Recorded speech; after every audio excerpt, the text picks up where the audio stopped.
চাঁদাবাজি থামছে না কিছুতেই। চাঁদাবাজদের বিরুদ্ধে প্রশাসনের নীরবতায় ক্ষোভ বিরাজ করছে জনমনে।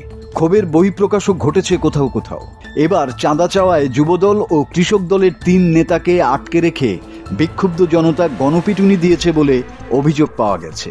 এই সংক্রান্ত কয়েকটি ভিডিও সামাজিক যোগাযোগ মাধ্যমে ছড়িয়ে পড়েছে।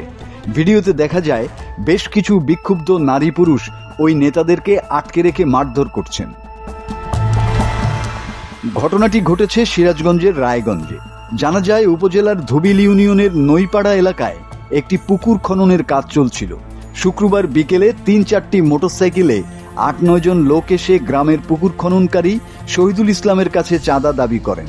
শহীদুল চাঁদা দিতে অস্বীকৃতি জানালে উভয়ের মধ্যে কথা কাটাকাটির এক পর্যায়ে এলাকার বিক্ষুব্ধ নারী পুরুষ তাদের আটকে রেখে পিটুনি দেয়।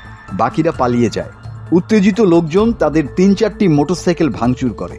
আহতরা হলেন সলঙ্গা থানা যুবদলের যুগ্ম আহ্বায়ক আব্দুল মমিন, সদস্য রোকনুজ্জামান ও সলঙ্গা থানা কৃষক দলের সদস্য সচিব সোভান আলী। এ বিষয়ে জেলা বিএনপির সহসভাপতি ও সলঙ্গা থানা বিএনপির সাবেক সভাপতি মতিয়ার রহমান সরকার জানান, আমি সিরাজগঞ্জ জেলা সদরে অবস্থান করছি। চাঁদা দাবি ও মারধরের বিষয়ে বিস্তারিত কিছু জানা নেই।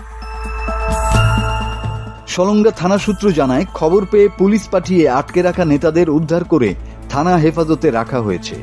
বিষয়টি ঊর্ধ্বতন কর্তৃপক্ষকে জানানো হয়েছে।